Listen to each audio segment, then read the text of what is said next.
Hey, everybody. Welcome back. It's your boy Julian. Welcome to episode 42 of Something Wrong with the Podcast. Before we get into today's music-heavy episode, I do want to first start by saying today is election day. If you're listening to this on Tuesday, go out and vote. And I'm not even here to coach you and sway your vote in any which way. It is your right to vote. Exercise your right to vote. Because it seems like democracy is crumbling a little bit and quaking beneath our feet. So you might as well hold on to what we have left. Use your vote, use your voice, and partake in the beautiful system that we do our best to uphold. That's all I have to say about that for now. Let's jump into what I think is the most interesting story of the of today's docket.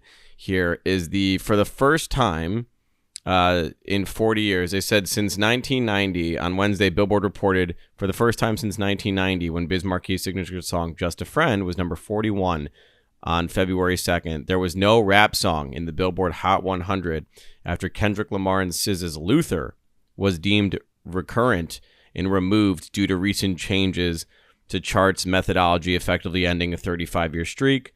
Recurrent songs will now be removed if they've been on the chart for a certain amount of time, while simultaneously falling under certain chart thresholds. Luther had fallen under 25 to 28 the previous week during its 46th week.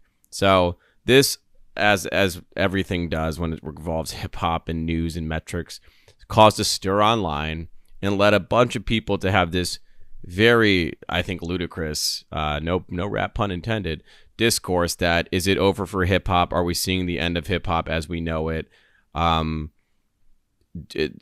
No rap on the charts. Is it over for the genre? Has the world moved on?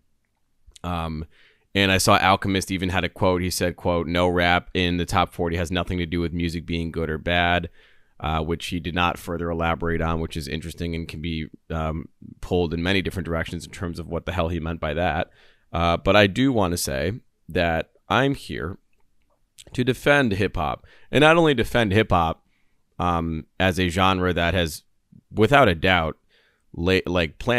firmly planted its flag in what has become music, and in particular American music, and has obviously since had a huge global reach. I think we can't ignore the hip-hop blending with Afro beats over the last few summers. And obviously, I'm not saying American hip hop.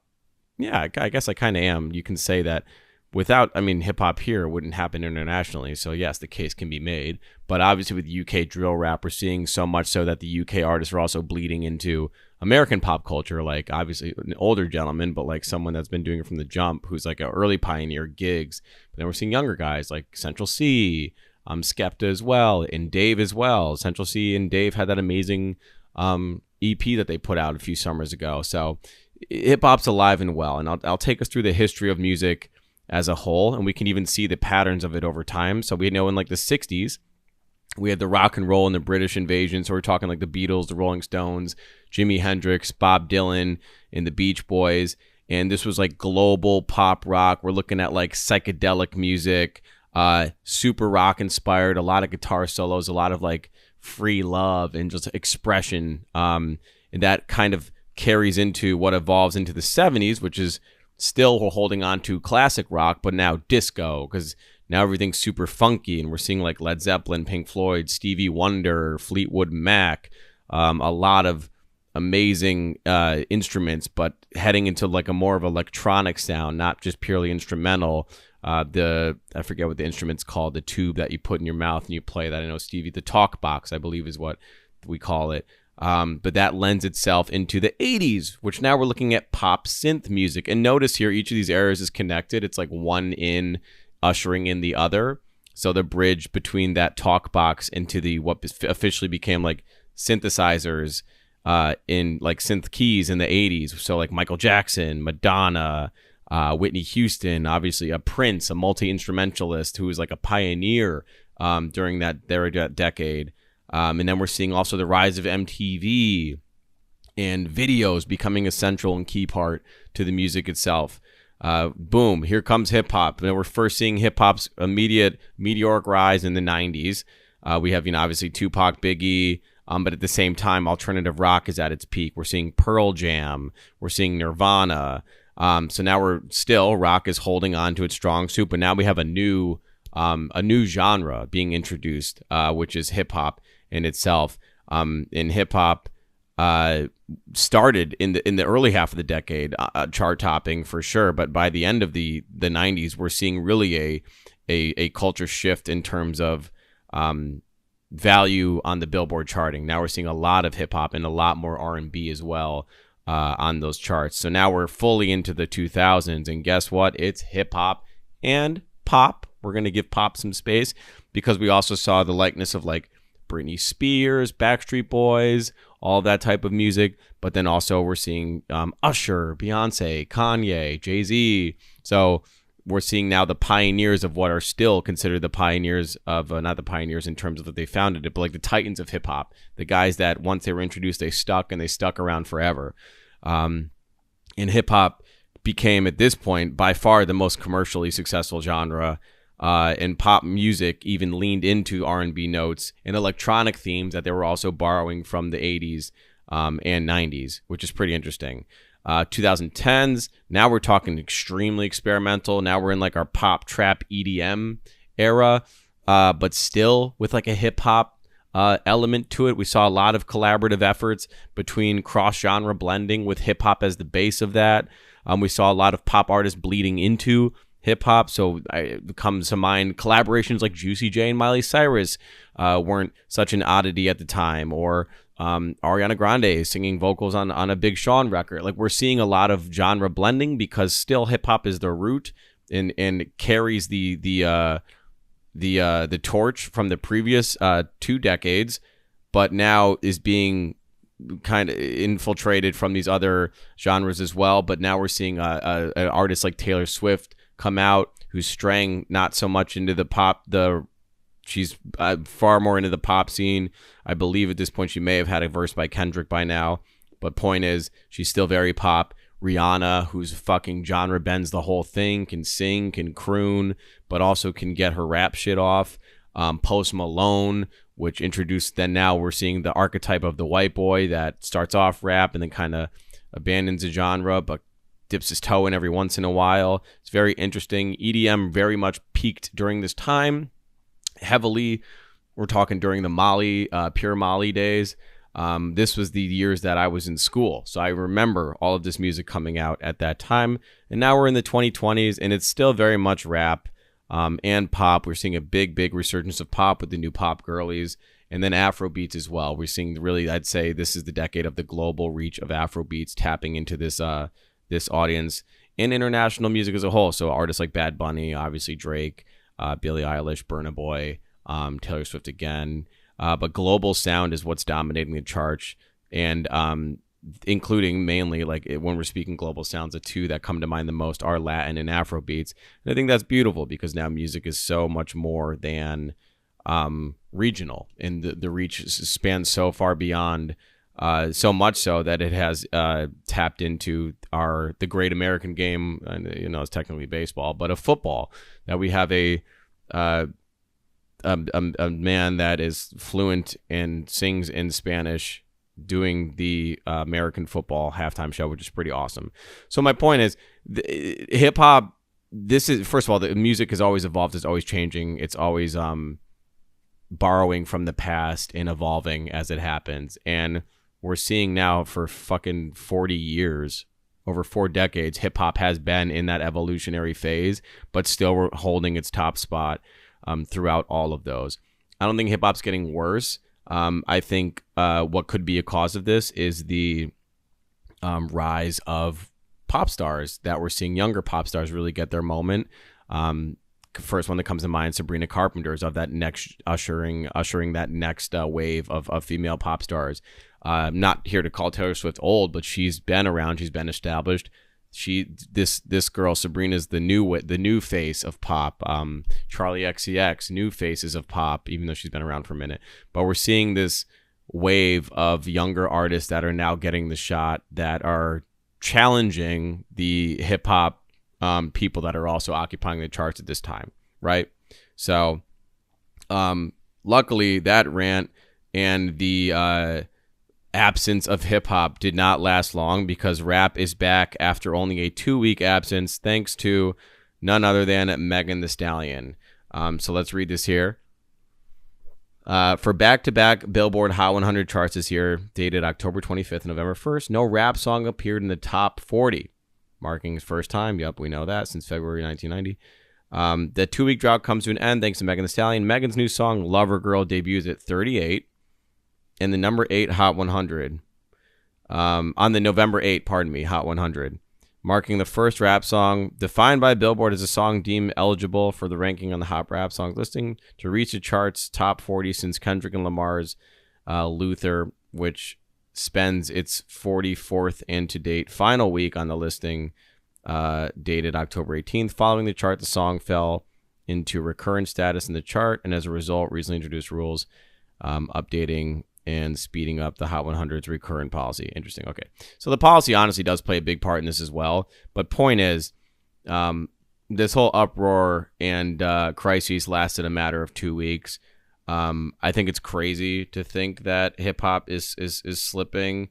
I think every genre or everything at some point has its peak, and we've seen, I believe in 2021, was it?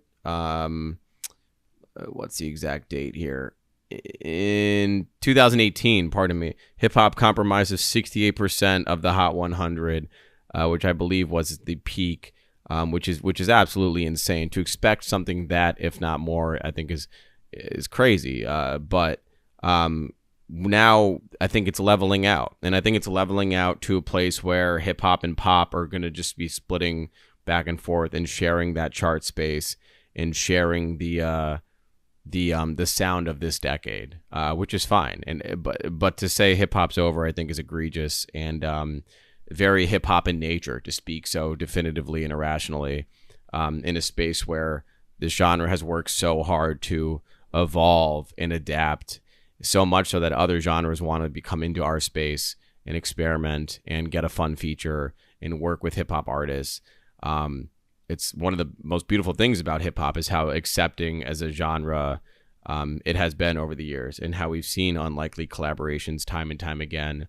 Just off the top of my, again, just thinking of like James Blake and Travis Scott, the work that they've done on a few albums, even adjacent to hip hop. We can also throw R&B in here, The Weeknd and Gesaffelstein, or The Weeknd and Daft Punk. It's just really cool to see how artists are comfortable experimenting with sounds of like from other genres, especially those well-established greats. So I think that'll continue to be the case. And to say hip hop is going anywhere, I think is a very hip hop response. But it is not in fact true whatsoever, at least by history's sake, and also by the current state of the music industry. So let's continue. What is talking about hip hop without talking about Drake? And once again, Drake finds himself at the center of a new Spotify lawsuit claiming billions of his streams were from bots. Oh no, not Drake doing bot streams. Oh no. Let's read here. Spotify is facing a class action lawsuit with Drake at the center, as the company is accused of turning a, quote, blind eye to massive scale fraudulent streaming, which allegedly resulted in bot streaming the Canadian rapper's music in the billions. No. In a new report from Rolling Stone, the outlet details the lawsuit, which lists cousin of Snoop Dogg. Okay, fine. Long Beach RBX, who is the cousin of Snoop Dogg, as a plaintiff in the case, both individually and, quote, on behalf of other members of the general public similarly situated, quote, every month under Spotify Watchful Eye, billions of fraudulent streams are generated from fake, illegitimate, or illegal methods, the lawsuit claims. Then going on to accuse Spotify of, quote, massive financial harm to legitimate artists, songwriters, producers, and any other right holders.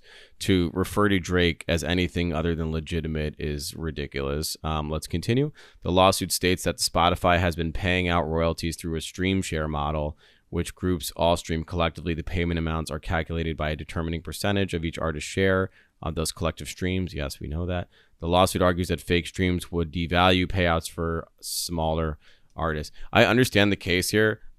I just don't think that. I think it's really lame to single out Drake for this. I don't think. Well, I know every label has paid for streams on in some way. I'm not saying this is something that they do for all artists or something that's done even every day, but paying for streams is something that does occur for mainstream artists, independent, smaller artists, et cetera, et cetera. To try to pin this on one person, it's like I'm honestly trying to think of a. It's like the system. If you're here to critique the system, then critique the system. Don't come at the one person. It's like it's like saying the NYPD is corrupt. This one cop arrested an innocent black man. Well, it's like, yeah, like that's the whole system is corrupt. What attacking that one guy, like they all do that. Like that's what they're trained to do. This is their thing.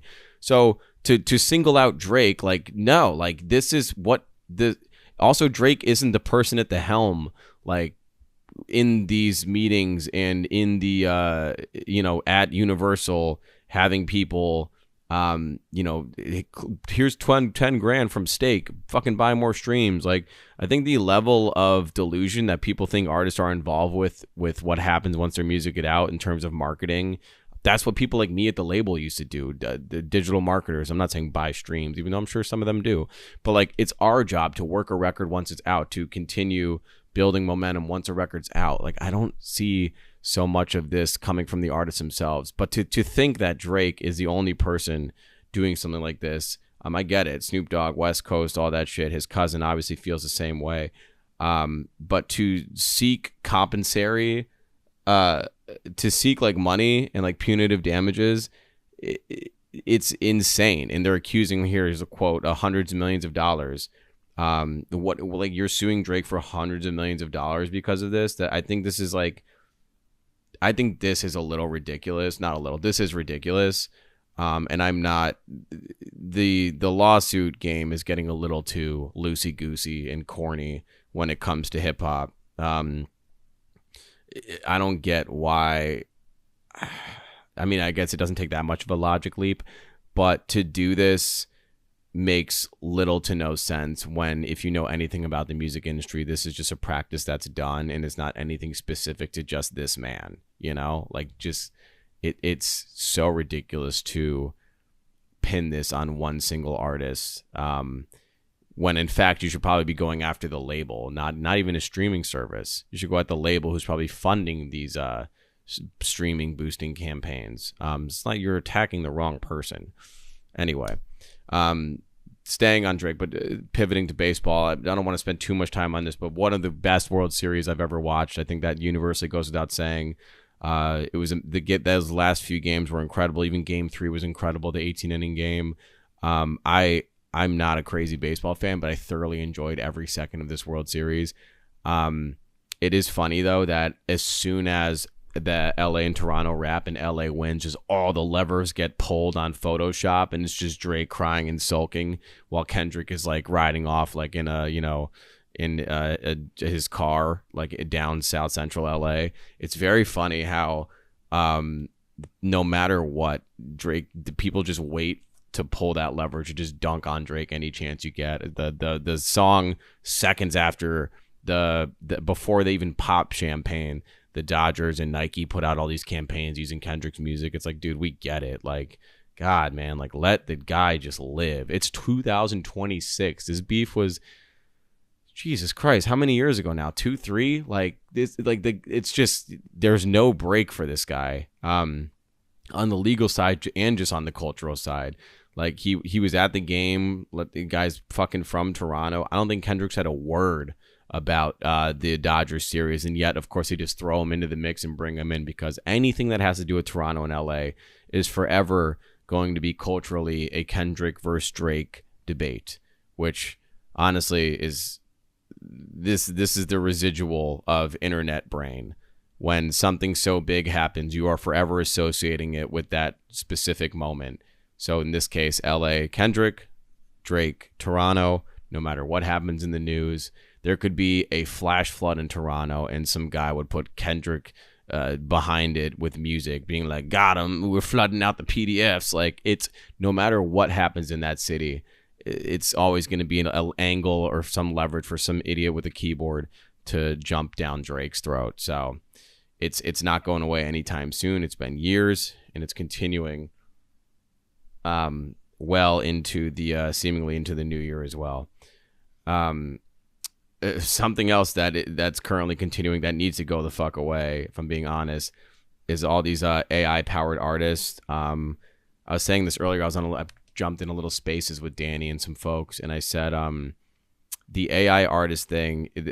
I don't know if Timbaland is behind this, but I wouldn't be surprised, because to me, it's like any older statesman in hip hop tries to cling on to something that makes them young and cool and relevant, and it's very clear and obvious that Timbaland thinks this wave of AI artists and the AI production is something that is the cool young thing, when in fact young people fucking hate it and they think it's stupid, and it's not cool, and it is kind of depreciating the genre as an art form.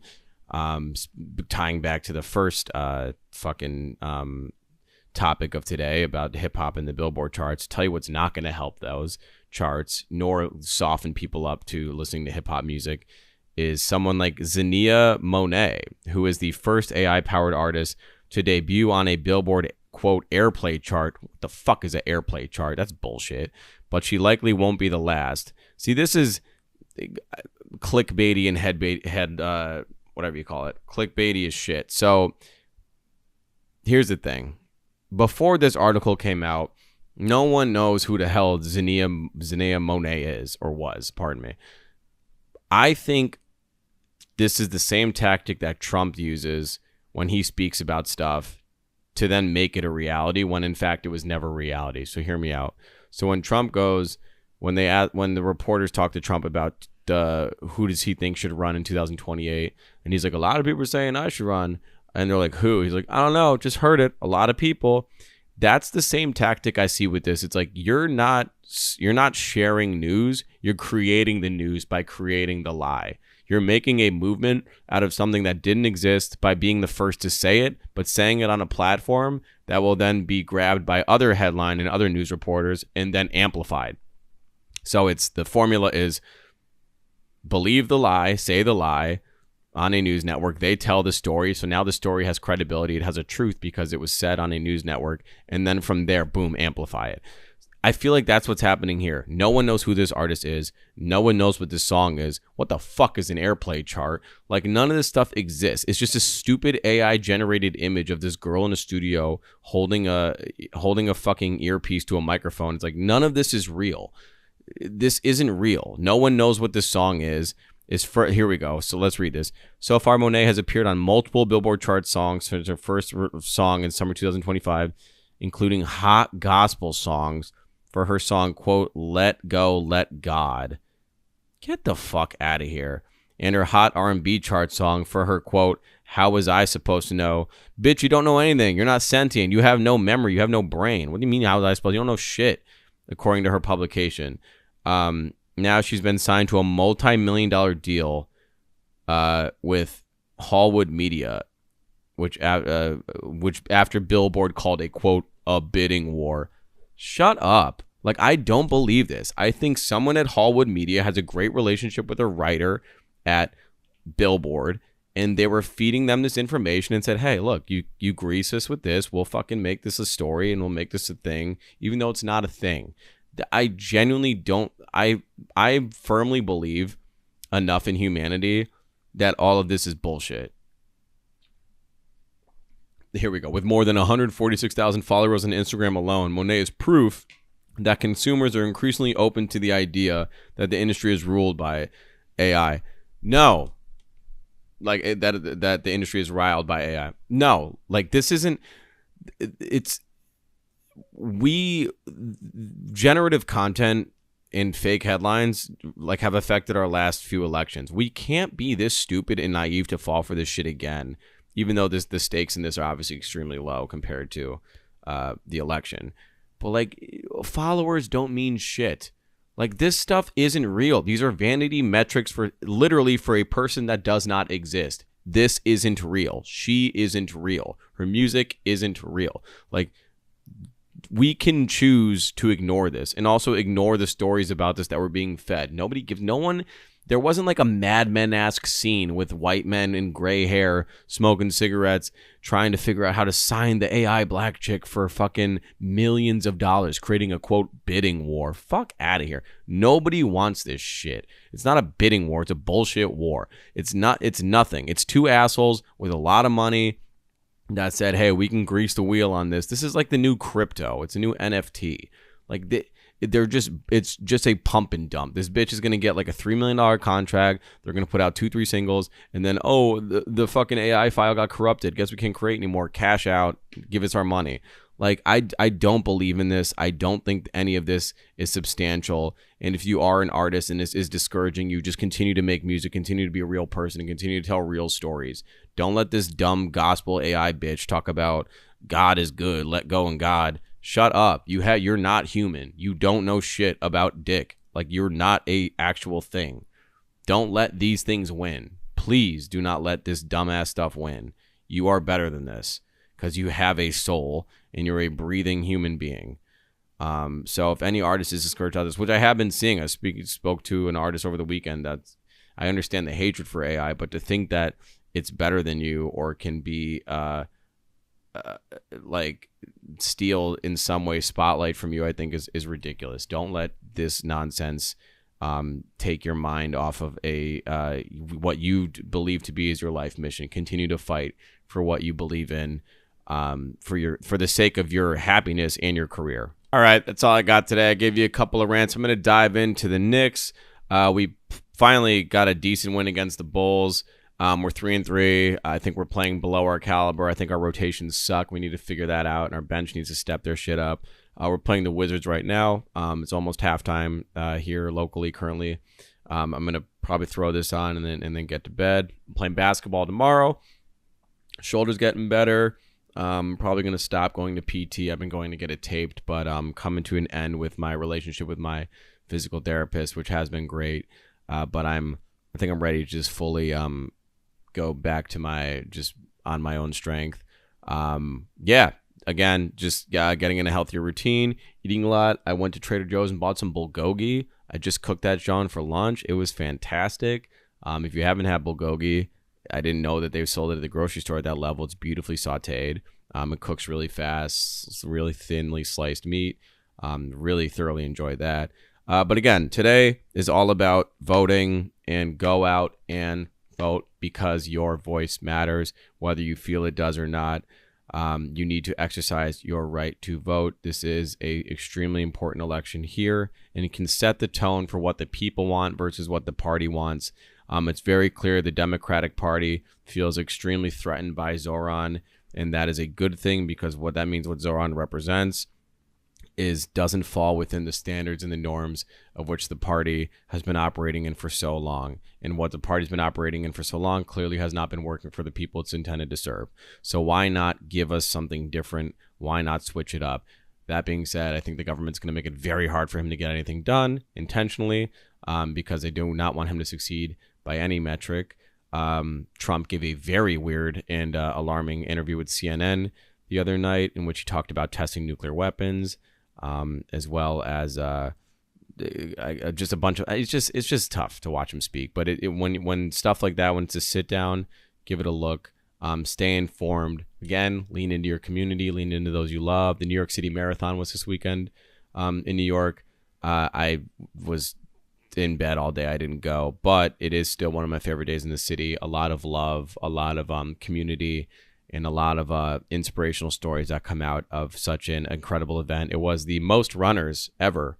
It was just shy of 60,000 finishers, which is pretty amazing, and continues to be on a yearly basis a beautiful, wowing story that shows that there's a lot of good here in the world. So hold on to that and do what you can to make it a better place. I love you all. I will talk to you soon. Peace. Nothing wrong with the pussy. Nothing wrong with the pussy.